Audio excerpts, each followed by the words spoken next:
Hein, pessoal, tô aqui com essa caixa aqui CSR. Ela não tá dando som, ela só fica roncando. Às vezes você mexe no potenciômetro aqui, ela ronca um pouco mais ainda, mas ela não sai som, só ronca só.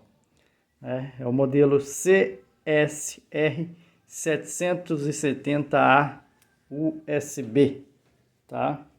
Aí a gente fizemos alguns testes aqui, vimos que o circuito amplificador estava amplificando e que o ronco estava vindo do pré-amplificador.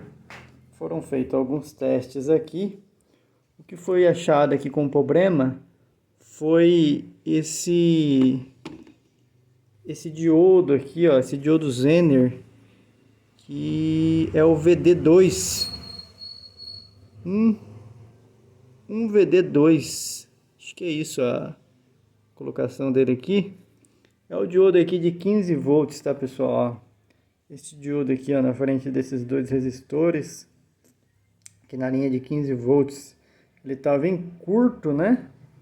E por isso tava aí matando a tensão e roncando só e sem sair o som, tá? Então vamos aqui ligar aqui para vocês verem. Agora o danado aqui tá funcionando, né? Aí.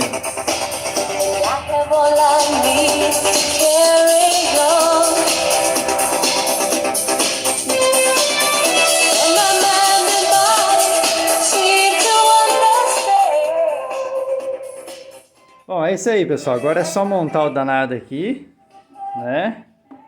E garantir aqui, né,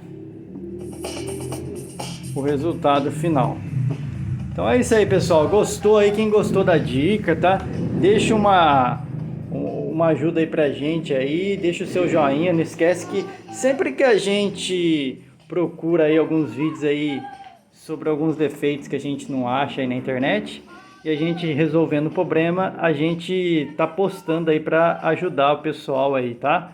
Mas a gente pede em troca aí que o pessoal se inscreve no canal nosso aí, para ir dando uma força pra gente, para incentivar a gente e sempre tá podendo ajudar aí o pessoal aí com alguns defeitos aí que não é muito comum a gente achar aí na internet. Tá, pessoal? Deixa o joinha então, se inscreve no canal, até mais, tchau, tchau.